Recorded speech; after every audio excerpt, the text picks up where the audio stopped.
बच्चों ये लो,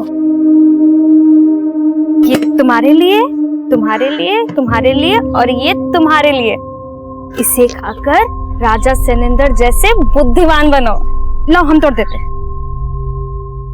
बाजी, राजा सैनेंद्र भी अखरोट खाते थे?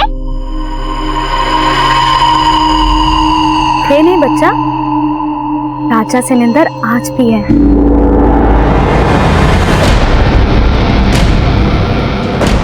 न्याय के दाता और उनके शूरवीरता के चर्चे आकाश और पाताल लोक में बहुत चर्चित हैं, लेकिन वो रहते यही हैं, धरती लोक पर।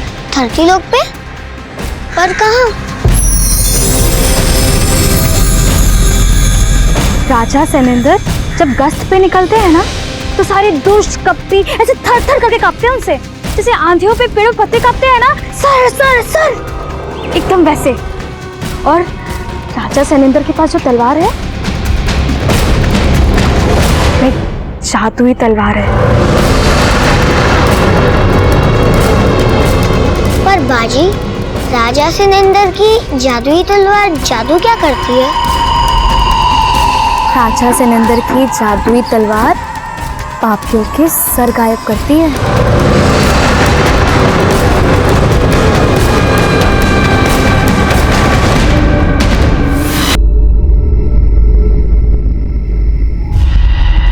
अगर 999 गुना 999 करना हो तो उसके आधार अंक यानी 1000 से 999 घटा दो तो कितना बचा? 1।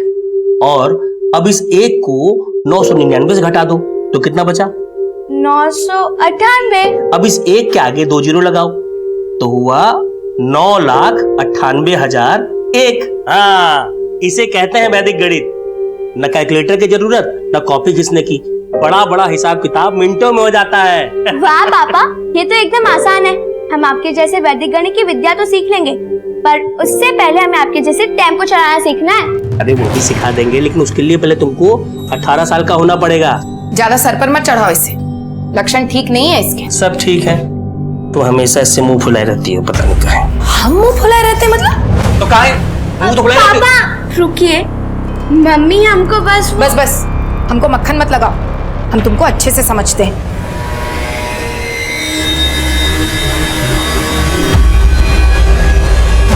देखो बेटा, अपनी माँ की बात करना बुरा मत मानना।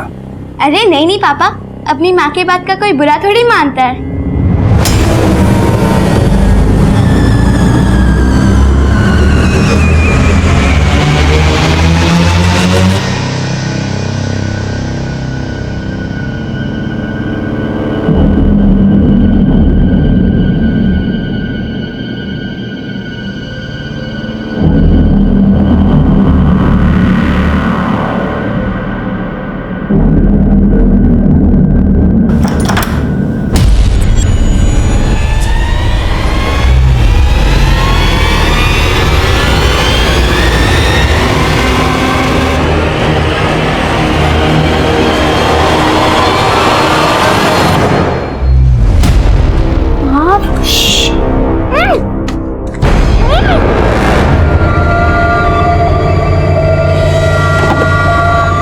मीनू,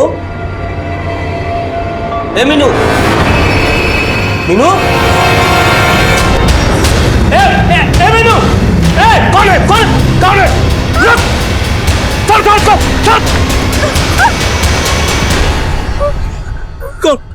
कौन था बेटा?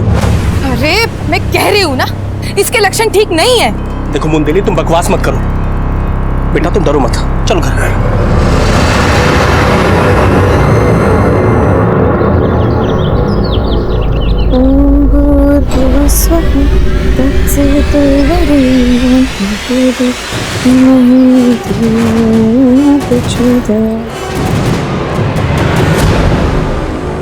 आप आ गए? रात भर कहाँ थे? हमारी छोड़ो, अपनी बताओ, तुमने किसके साथ रात भर गुलछर्रे उड़ाए हैं? रोज रोज वही बात। एक बच्चे के बाप बन गए आप, फिर भी हम पर शक करते हैं। ज्यादा भोला बनने का नाटक मत कर हमसे, हमें अच्छे से पता है क्या चीज है तू। आप हमसे ऐसे बात नहीं कर सकते। ऐसे ही कर सकते हैं, ऐसे भी कर सकते हैं। कुछ नहीं, सुनिए जी। क्या हुआ? सुनिए, कुछ नहीं बाबू, कुछ नहीं। ये बस करिए, काहे रोज रोज एक ही तमाशा करते हैं आप? ये रुकिए, मैं हमारा बीवी है। और राजा साहब, ये क्या रोज रोज का तमाशा लगा के रखे हुए हैं? और बहू पर क्या हाथ उठाया? हमारा बीवी है, उसको मारते हैं तो आपको काहे मिर्ची लगता है? देखो, ये रुआब तब दिखाना जब कमाने का औकात हो जाए, समझे? साला निकम्मा मुफ्त का खाता है और अकड़ राजाओं जैसा दिखाता है। राजा तो हम ही हैं, हैं? और अपनी राजशाही पे आ गए ना तो सबको काट डालेंगे सबको, देख लेना है। अरे निकल जा, देखना। काट डालेंगे, बड़ा आया काटने वाला।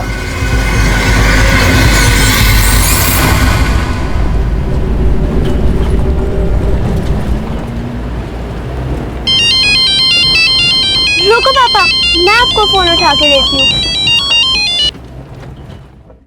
हेलो।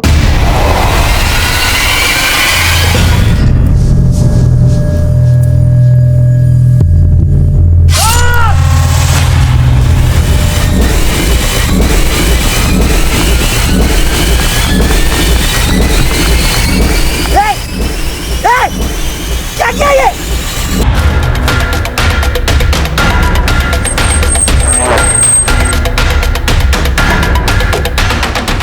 तुम्हारे पति को मार डाला तूने। मेरे साथ क्यों किया ऐसा? छोड़ी। एक मिनट मैडम, आप इसकी बोली शक्ल पे मत जाइए।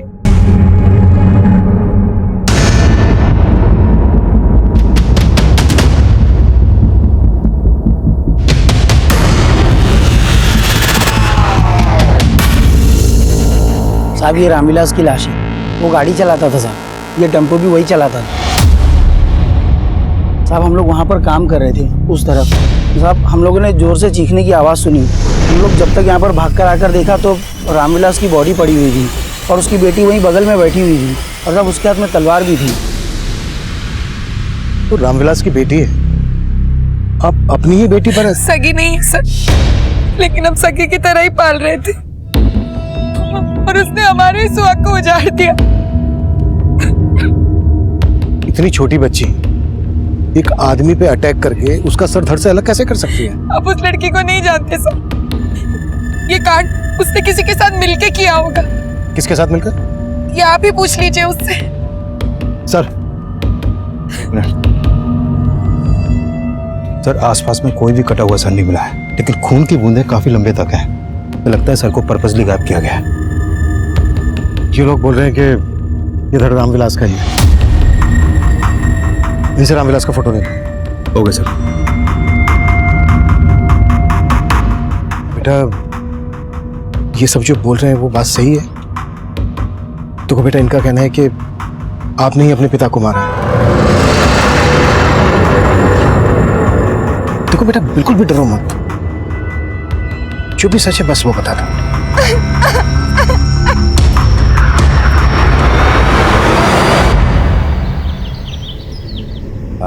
ले बेटा बंटी,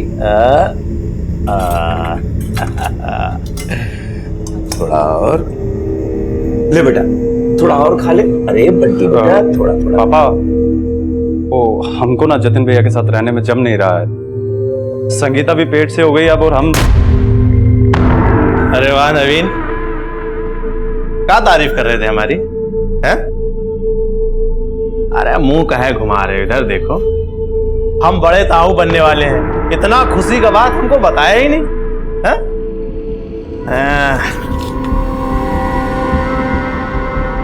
ये लो, अरे रख लो। हाँ, क्या बोले थे?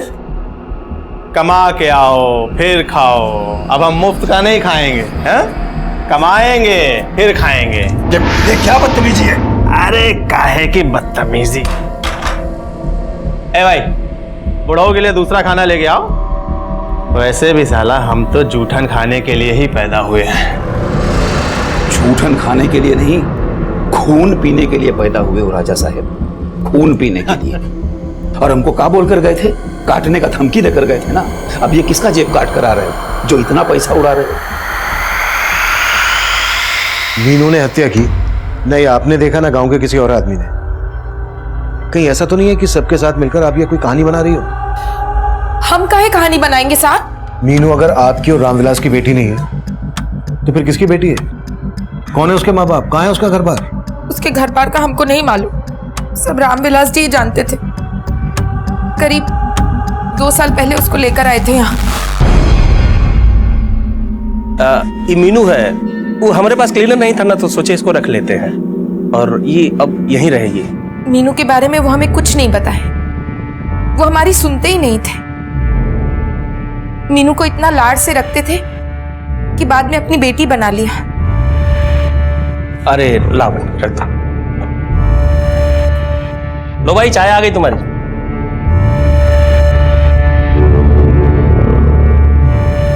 देखो अब ये भी आ गई तुम्हारा हाथ बटाने के लिए। देख बुंदेली, हमारे कोई संतान नहीं है, क्यों ना हम इसे गोद ले लें? बहुत अच्छी लड़की है ये।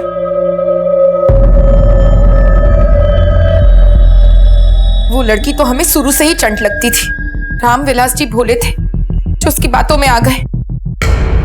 साहब हमको उस लड़की के बारे में पता नहीं था, लेकिन हमको रामविलास की नीयत पर शक था। कैसा शक? कहने को तो रामविलास उस लड़की को अपनी बेटी बोलता था, लेकिन हमको उन दोनों का रिश्ता कुछ अलग ही लगता था।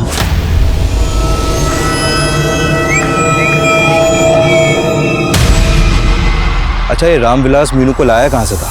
साहब मीनू कहाँ की है ये तो हमें नहीं मालूम, लेकिन पिछले 15 दिनों से एक आदमी लगातार यहाँ आ रहा था। मीनू को अपने साथ ले जाने की कोशिश कर रहा था और उस दिन रामविलास जी ने उस आदमी को धक्के मार के घर से निकाल दिया। भाग जा, भाग। आगे से दिखा तो काट कर देंगे। अब मीनू के साथ कोई रिश्ता नहीं तुम्हारा। भाग, आ यहाँ से, भाग।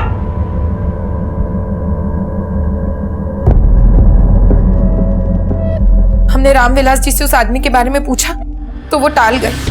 हमने मीनू से भी पूछा, उसने भी कुछ नहीं बताया। और फिर कुछ रोज पहले हमने मीनू को एक आदमी से पैसे लेते हुए देखा था।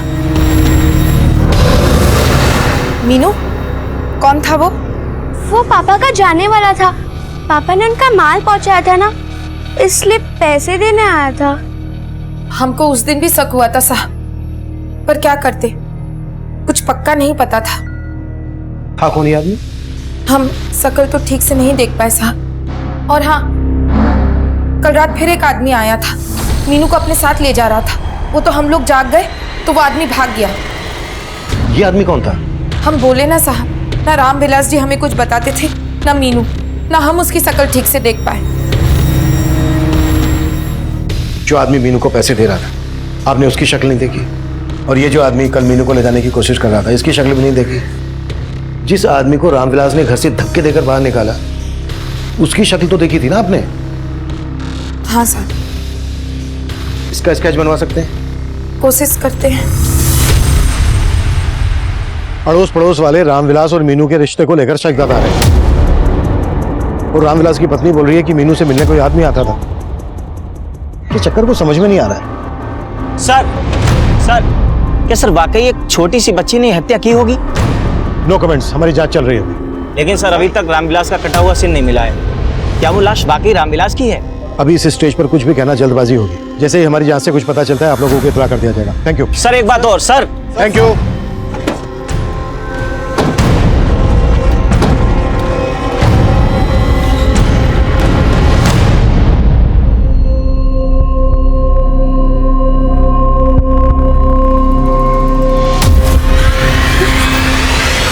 अपने पापों का प्रायश्चित कर लो पहले, समझ गई ना? और अपना ही सम्मोहन शक्ति हम पे आजमाने का कोशिश मत करो। छोड़िए हमें, छोड़िए, छोड़िए। पापा जी, पापा जी। पापा चिल्ला रहे, हमको और जलाओ मत। छोड़िए। अबे तू चिल्ला चिल्ला के हमारे कान में दर्द काहे कर रहा है? बच्चे के साथ यही सब कुछ करना था तो पैदा काहे किए रे? पैदा काहे किए हैं? अगर आपने पापा जी पे हाथ उठाया ना तो हम भूल जाएंगे कि आप हमारे पति हैं। तुम तो पहले भी भूल चुकी थी कि हम तुम्हारे पति हैं।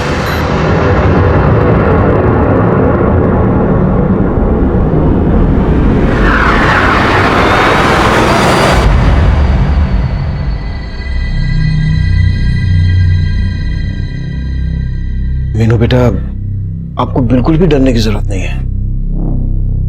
बस बेटा जो भी सच है वो बता दो।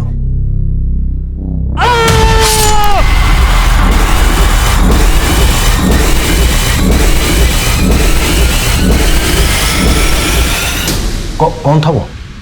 हमको नहीं मालूम। देखो बेटा, रामविलास की पत्नी बुंदेली ने हमें बताया कि ये आदमी आए दिन आपसे मिलने आता था। इसको तो जानती होगी ना, कौन है ये? हमको कुछ नहीं मालूम।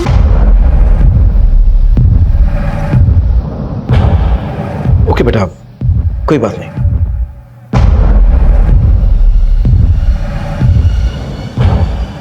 बाजी, राजा सिलेंडर पापियों के सर गायब कर देते होंगे तो वो पापी तो बिना सर के भूत जैसे दिखते होंगे। ये भूत भूत कुछ नहीं होता है, समझे? अच्छा, तो राजा सिलेंडर कैसे दिखते हैं? उनका फोटो है क्या आपके पास? राजा सिलेंडर? राजा सिलेंडर है ना बहुत। अच्छा बच्चों, अब बाकी ये कहानी है ना हम आपको बाद में सुनाएंगे। भाई मेवे भी तो बेचने जाना है। अब आपको कहानी सुनाते हुए तो पेट नहीं भरेगा, बाद में मिलते हैं। हाँ, ये आदमी आए दिन मीनू से मिलने आ रहा था, ऐसा रामविलास की पत्नी बुंदेली का कहना है।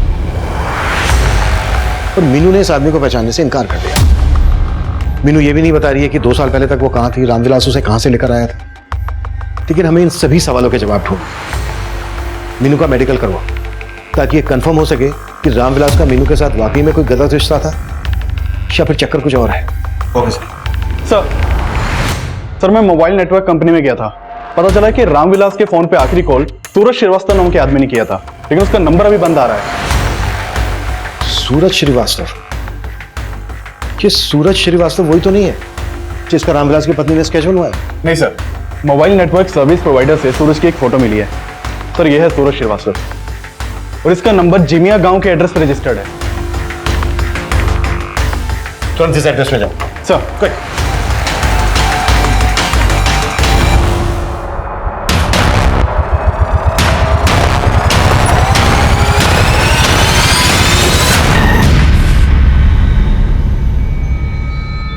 ए भाई सुनो, ये सूरज श्रीवास्तव का घर है ना? जी सर, यही है श्रीवास्तव। कहाँ है वो? अब कहाँ ये तो नहीं मालूम, लेकिन भाड़े की गाड़ी चलाता है, कभी कभार ही आता है यहाँ पे। लेकिन हमने 2 दिन पहले उसे देखा था। साहब सूरज लंबे लंबे टूर पे जाता था, लेकिन जब भी जाता था कई कई दिन लौट के नहीं आता था। और ये सूरज के घर वाले? साहब वो तो यहाँ पे अकेला रहता है। हाँ संदीप। सर सूरज तो 2 दिन से गायब है। उसके पड़ोसी से उसका एक नंबर तो मिला, लेकिन नंबर बंद आ रहा। और सर रामविलास को भी यहाँ पे कोई नहीं जानता, बल्कि सूरज को रामविलास के साथ कभी किसी ने नहीं देखा। सूरज की गाड़ी का नंबर हर बीट चौकी टोल नाका पर भेजो, उसका पूरा रूट स्कैन करो। सर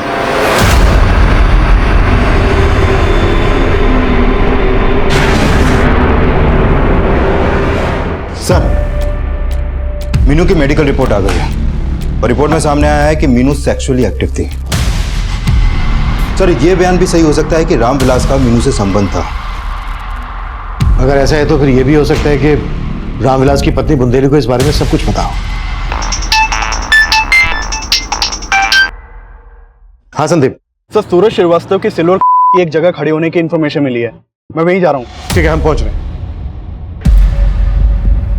आइए भोलेनाथ जी, बैठिए, हिचकिचाइए मत, बैठिए। आपके बिना बोले ही हम आपकी सारी समस्याएं जान जाएंगे। वो कैसे?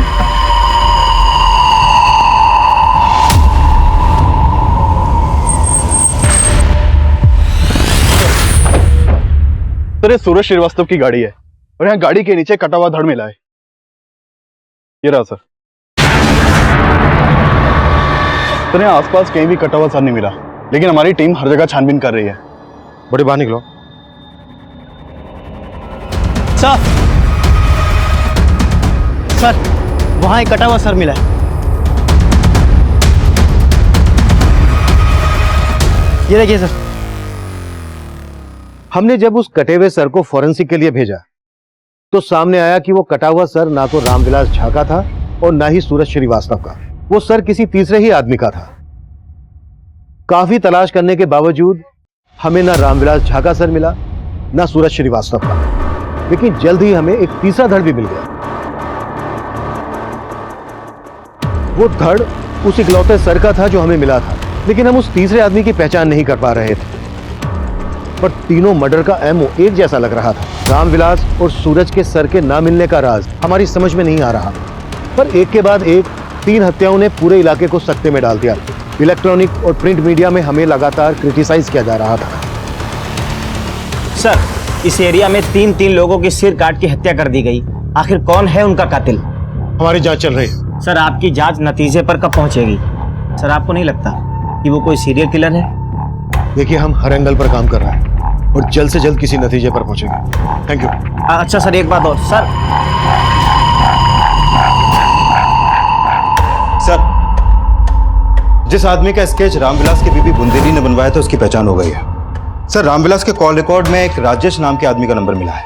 इस राजेश का फोटो इस स्केच से मैच करता है सर, लेकिन इसका फोन नंबर भी बंद है। इसका नंबर किस एड्रेस पर रजिस्टर्ड है? सर, मोतिया गांव के एड्रेस पर रजिस्टर्ड है इसका नंबर। मैंने मोतिया गांव पुलिस को इसके एड्रेस पर भेजा है। और सर, सूरज के कॉल रिकॉर्ड में एक नीलिमा नाम की औरत का नंबर मिला है। सर, ये सूरज नीलिमा को काफी कॉल करता था। सर, हो सकता है नीलिमा से मिलकर सूरज के बारे में कुछ पता चले। तुम इस नीलिमा से मिलो, मैं मीनू से बात करता हूँ। Okay sir. मीनू बेटा, देखो, आपको बिल्कुल भी डरने की जरूरत नहीं है। बस जो भी सच सच है वो बता दो। बेटा, क्या आपके साथ कोई जबरदस्ती करता था?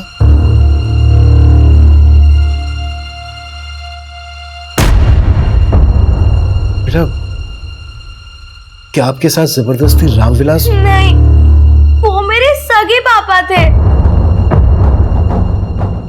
बेटा, रामविलास आपके सगे पापा थे, तो फिर आपकी माँ कौन है?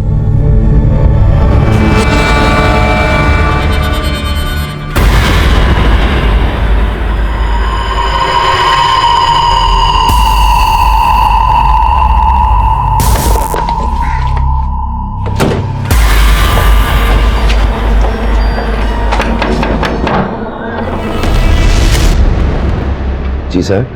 नीलिमा से मिलना है हमें।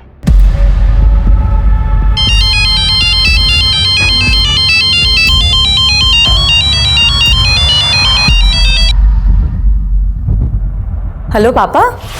बहू, पुलिस आई है, तुमसे मिलना चाहती है। पुलिस?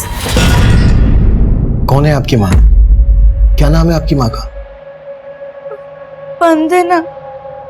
मैं उनके साथ मोतिया गांव में रहती थी। मोतिया गांव? हाँ, पर पापा मेरे साथ नहीं रहते थे, वो कभी कभी आते थे।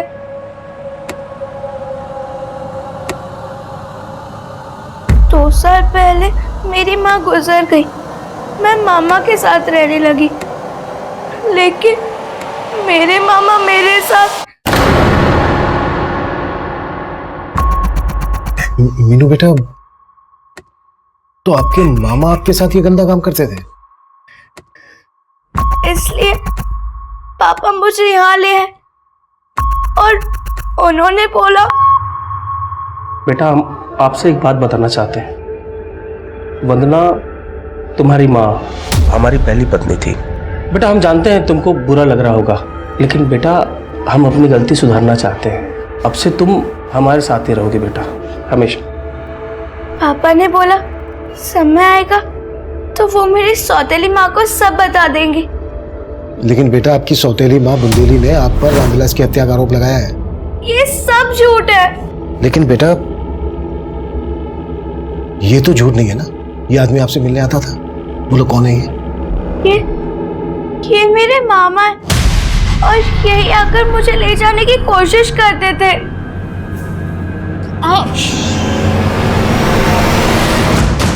मेरे मामा हमको कहीं ले जाकर बेच देना चाहते थे। आपने इस बारे में हमें पहले तो कुछ नहीं बताया। हमें समझ नहीं आ रहा था। मीनू, कहीं ऐसा तो नहीं है कि तुम्हारे मामा ने ही तुम्हारे पापा को?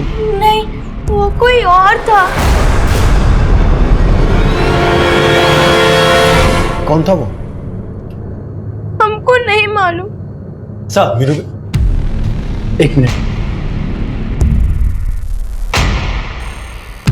सर, मोतिया गांव की पुलिस मोतिया गांव गई, राजेश वहां से भी गायब। इस राजेश का लुकआउट नोटिस जारी करो, पता करो ये कहाँ जा सकता है और उसका फोन नंबर भी सर्विलेंस पे डालो। सर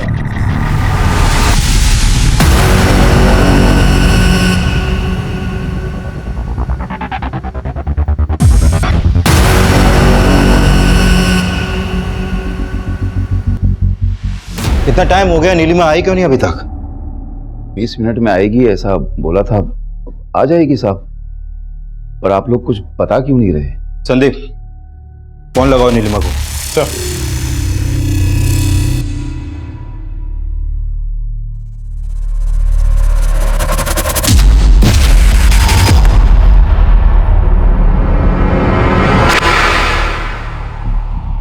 ये कौन है? ये हमारा बेटा है जतिन, नीलिमा का पति। अभी कहाँ गया जतिन? वो किसी काम से बाहर गया है। सर, नीलिमा का फोन तो बंद आ रहा है। ये नीलिमा कहाँ गायब हो गए अभी? अरे साहब, फोन की बैटरी खत्म हो गई होगी, आ जाएगी। लेकिन अब तुम्हारा बेटा जतिन वापस नहीं आने वाला। मतलब? यही है ना जतिन? अब बोलती क्यों बंद हो गई? इसकी लाश हमें 5 दिन पहले मिली है और आप बोल रहे हैं कि जतिन कहीं गया है अभी? हाँ, मैं तो यही बोल के गया था साहब। पर ये बंद कीजिए। अब आपसे थाने में चलकर बात होगी। साहब, मीनू जरूर कोई नई कहानी बना रही है। वो रामविलास जी की सगी बेटी हो ही नहीं सकती। ये सब बोल के वो हमारे मरे हुए पति को बदनाम कर रही है। हमने मालूम किया है, रामविलास अक्सर मोतिया नगर जाया करता था, जहाँ मीनू की माँ वंदना रहती थी। अरे साहब, हमारे पति टेम्पो चलाने पता नहीं कहाँ कहाँ जाते थे। आप मीनू की बातों में मत आइए। वो रामविलास जी की सगी बेटी नहीं हो सकती। वो तो हम डीएनए से पता लगा लेंगे, पर कहीं ऐसा तो नहीं है कि तुम इस बारे में सब कुछ जानती थी और इसी बात का बदला लिया तुमने रामविलास से? नहीं साहब, हमें कुछ नहीं पता था। हम आपसे कह रहे हैं ना, मीनू झूठ बोल रही है। सर, जो कटा हुआ सर और धड़ में मिला था वो नीलिमा के पति जतिन का था। What? और नीलिमा कहाँ है? सर, नीलिमा कहीं गायब हो गई है, लेकिन मैं उसका पता लगवा रहा हूँ। अभी तो मैं जतिन के फादर और उसके छोटे भाई को थाने ला रहा हूँ।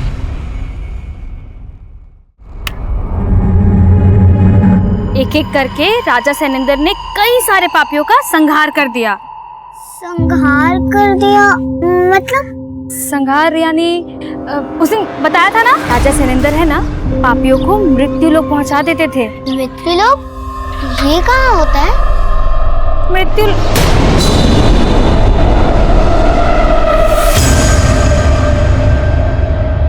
5 दिन पहले जतिन भैया अपनी बीवी से झगड़ा करके निकले थे घर से। उसके बाद से हम उनको देखे नहीं है दोबारा। इसके अलावा हमको कुछ मालूम नहीं है। जतिन की मिसिंग कंप्लेंट क्यों नहीं फाइल करवाई? हमको आभास ही नहीं था कि उसके साथ। ये रो के मत दिखा। जतिन की बीवी नहीं मारा है ना जतिन को? नहीं साहब, वो तो खुद जतिन की मार का शिकार थी। लेकिन जतिन किसका शिकार बना? जतिन के अलावा हमें 2 लाशें और भी मिली हैं, ये रामविलास की और ये सूरज की। सूरज के फोन पर नीलिमा की काफी बातें होती थी। ना हमें सूरज का सर मिला है और ना ही रामविलास का। नहीं साहब, आपको जरूर कोई गलतफहमी हुई है। हमारी बहू ऐसी नहीं थी। अरे जयचंद और नवीन तो कुछ नहीं उगल रहे हैं, और नवीन की बीवी संगीता से भी पता नहीं चल पाया है कि नीलिमा गायब कहाँ है। सर, नीलिमा के बारे में एक चौंकाने वाली बात पता चली है। नीलिमा सम्मोहन करती थी। सम्मोहन?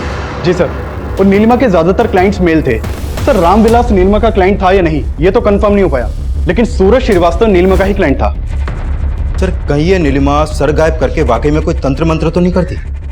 हमें रामविलास और सूरज के सिर्फ धड़ मिले, सर नहीं, जबकि जतिन के सर और धड़ दोनों मिले। और सर, पूछताछ में यह भी पता चला है कि नीलिमा की अपने पति जतिन के साथ बनती नहीं थी, बल्कि जतिन को उसके परिवार वाले खुद नापसंद करते थे। और जतिन का छोटा भाई नवीन, वो तो अपना हिस्सा लेके घर से अलग होना चाहता था। नवीन की वाइफ संगीता से सख्ती से पूछताछ करो, और नीलिमा के जितने भी क्लाइंट हैं सबसे पूछताछ करो। और मीनू के मामा राजेश की क्या अपडेट है? सर, राजेश का नंबर सर्विलेंस पे है। सर, ये तो साफ है कि राजेश मीनू की स्वर्गीय मां वंदना का ही छोटा भाई था, लेकिन मोतिया गांव के लोग ये दावे से नहीं कह रहे कि रामविलास ही वंदना का पति था। सर पहले तो मीनू ने राजेश को लेकर कुछ नहीं बोला था, और अब रामविलास को अपना सगा पिता बता रही है। सर मुझे लग रहा है कि ये मीनू अब भी हमसे कुछ छुपा रही है।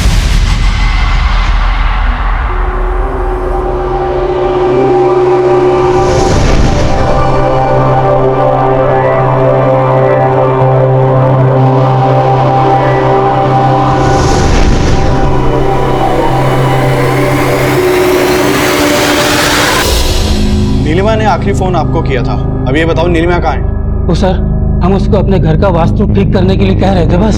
हाँ साहब, वो सम्मोहित ही करती थी। हम तो उससे साहब वो ज्ञान व्यान समझ के मिलते रहे, लेकिन वो औरत साहब एकदम कपटी है। तुम्हारे साथ क्या कपट किया उसने? नीलिमा के सम्मोहन ज्ञान के बारे में तेरे से बेहतर कौन जानता होगा चंचल? हाँ साहब, वो लोगों की समस्याओं का निवारण किया करती थी।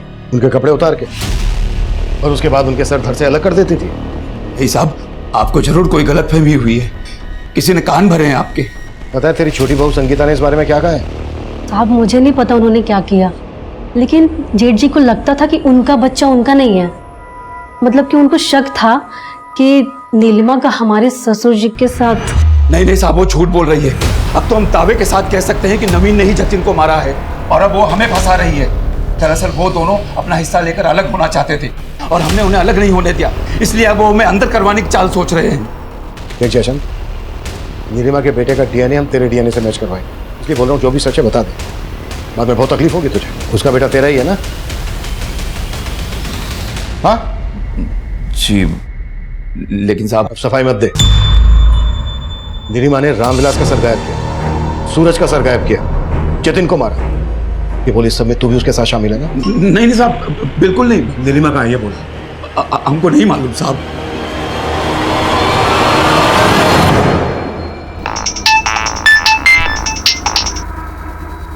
हेलो,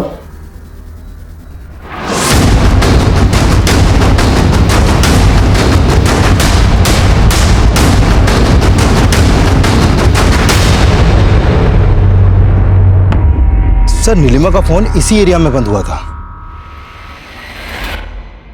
तो मतलब ये नीलिमा तब हमारी प्राइम सस्पेक्ट थी, इसलिए हम सोच रहे थे कि शायद हमारा ध्यान भटकाने के लिए नीलिमा ने किसी दूसरी औरत का सर गायब किया है और उस धड़ को अपनी पहचान देने की कोशिश की है, पर हम गलत साबित हुए। उस धड़ का डीएनए नीलिमा के बेटे के डीएनए से मैच हो गया, वहीं मीनू का डीएनए रामविलास के डीएनए से मैच हो गया, जिससे यह साफ हो गया कि मीनू रामविलास और वंदना की ही बेटी है। एक के बाद एक 4 हत्याएं हमारे सामने आई। ये हत्याएं क्यों और किस मकसद से की जा रही थी कि हम समझ नहीं पा रहे। तब कई सस्पेक्ट हमारी रडार में। मीनू के मामा राजेश का फोन सर्विलेंस पर था। जैसे ही उसने अपना फोन ऑन किया, हमने जीपीआरएस के जरिए उस जगह को ट्रैक डाउन कर लिया जहां पर राजेश छिपा हुआ। मीनू का मामा राजेश अपने इस बयान पर कायम रहा कि उसका इन हत्याओं में कोई हाथ नहीं। लेकिन तब अचानक से इस केस को अपने अखबार में हेडलाइन देने वाला पत्रकार देवेंद्र इस केस की एक चौंका देने वाली हेडलाइन बनने वाला था। मेरे न्यूज़पेपर में काम करता है, 2 दिन से इनका फोन नहीं लग रहा है और इनके घर पर ताला लगा हुआ। शिट, देवेंद्र तो अक्सर मुझसे मिल रहा था इन कटी हुई लाशों की इन्फॉर्मेशन के लिए। हाँ सर, मुझे भी लग रहा है देवेंद्र के गायब होने का चक्कर भी इसी केस से जुड़ा हो सकता है। आपको ऐसा क्यों लग रहा है? सर वो इस केस को जिस तरह से कवर कर रहा था, हो सकता है उसे इस केस से जुड़ी कोई बात पता चली हो, और उसको भी। ये देवेंद्र रहता कहाँ है? उसका एड्रेस दो।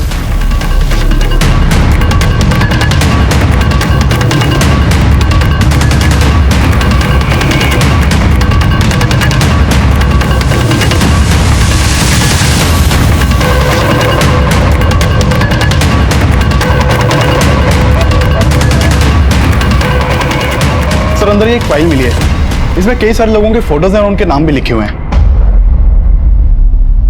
विनोद मिश्रा, सुबोध अग्रवाल, सूरज श्रीवास्तव, रामविलास झा, नीलिमा त्यागी, इन सब का सर राजा सरिंदर ने गायब किया। लेकिन सर इसमें जतिन त्यागी का कोई फोटो नहीं है।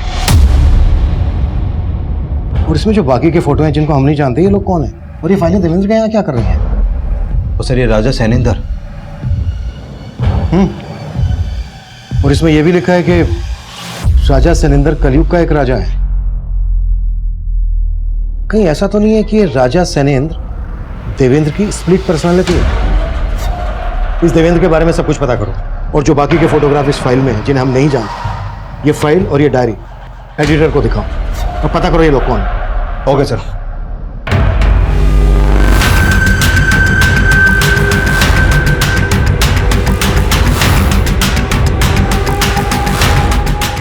सर ये 28 लोगों के फोटोग्राफ्स हैं। मैंने सूरज, नीलिमा और रामविलास के अलावा इन सभी लोगों के बारे में जानने की कोशिश की।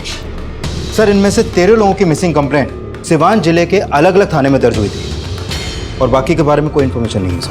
यानी सब गायब, और इस फाइल में लिखा है कि राजा सैनेंद्र ने सबके सर गायब कर दिए। इस राजा सैनेंद्र से जुड़ी कोई इन्फॉर्मेशन मिली? सर फिलहाल ना तो राजा सैनेंद्र से जुड़ी कोई इन्फॉर्मेशन मिली है और ना ही इस देवेंद्र के बारे में कुछ पता चला है। लेकिन सर सिवान जिले में 13 लोग जहां जहां से मिसिंग हुए थे वहां पर हमारी पूछताछ जारी है। राजेश और राजा काफी सिमिलर है।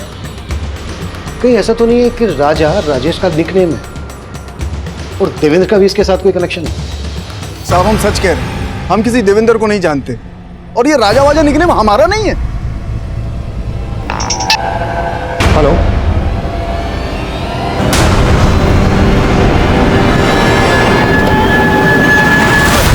सर इस इलाके में एक जमीला नाम की लड़की के बारे में पता चला है।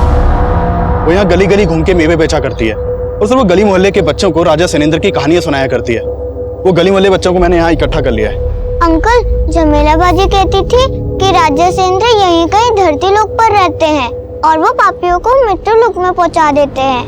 अच्छा बेटा, ये जमीला बाजी रहती कहाँ है? मालूम नहीं अंकल, हम तो उन्हें यहीं देखते थे। अच्छा बेटा, इनमें से किसी को जानते हो? हाँ, हमने उस दिन देखा था इनको। ये जमीला बाजी के पीछे गए थे। सर हमने देवेंद्र के कॉल रिकॉर्ड अच्छे से चेक किए थे, लेकिन ना तो उसमें किसी जमीला का नंबर मिला था और ना ही किसी राजा सैनेंद्र का। इस राजा सैनेंद्र का हिस्ट्री में भी कोई जिक्र नहीं है, लेकिन इस राजा सैनेंद्र का जमीला, देवेंद्र और इस केस से जुड़े विक्टिम से कोई ना कोई कनेक्शन जरूर है। सर मैंने इन सभी सस्पेक्ट के बैकग्राउंड खंगाले, जो भी सामने आया उससे तो यही लग रहा है कि ये राजा सैनेंद्र सिर्फ देवेंद्र और जमीला से ही कनेक्टेड है। अब तक हम राजा सैनेंद्र को देवेंद्र की स्प्लिट पर्सनैलिटी मान रहे थे कि जमीला बच्चों को राजा सैनेंद्र के किस्से क्यों सुनाती थी। कि राजा सैनेंद्र कोई है या नहीं, इसका अभी तक कोई ठोस एविडेंस तो नहीं मिला है। लेकिन किसी भी सस्पेक्ट की ऐसी कोई इंफॉर्मेशन मिली है जो राजा सैनेंद्र जैसी अजीब, जो इस अजीब से केस से ताल्लुक रखती हो? सर एक बात है, नीलिमा का एक क्लाइंट है भोलेनाथ, उसके 2 बेटे हैं जिनके नाम अध्यादेश और संविधान है। आपको सुनने में थोड़े अजीब नहीं लग रहे हैं ना? भोलेनाथ के बेटों के खिलाफ कुछ? सर वो दोनों दिल्ली में पढ़ते हैं और वहीं हॉस्टल में रहते हैं, और मर्डर के समय भी वो दोनों दिल्ली में ही थे। बेटे को ये अजीब सा नाम देने वाला है भोलेनाथ। इस भोलेनाथ को मिलने के लिए बुलाओ और इसके कॉल रिकॉर्ड्स में निकालो। Okay sir.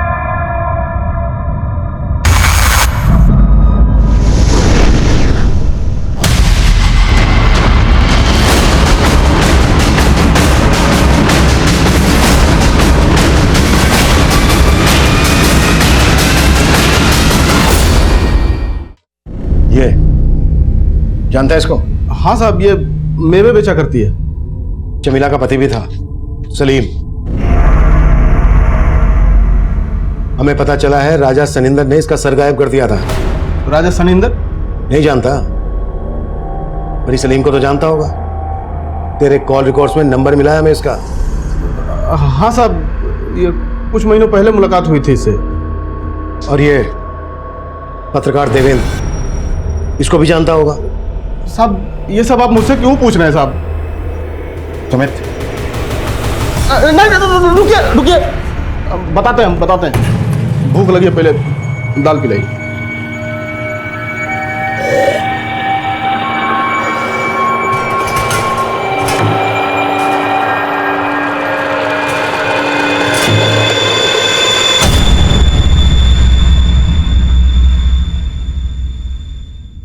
भर गया साहब पेट। चलिए दिखाते हैं कहाँ है राजा सैनेंद्र।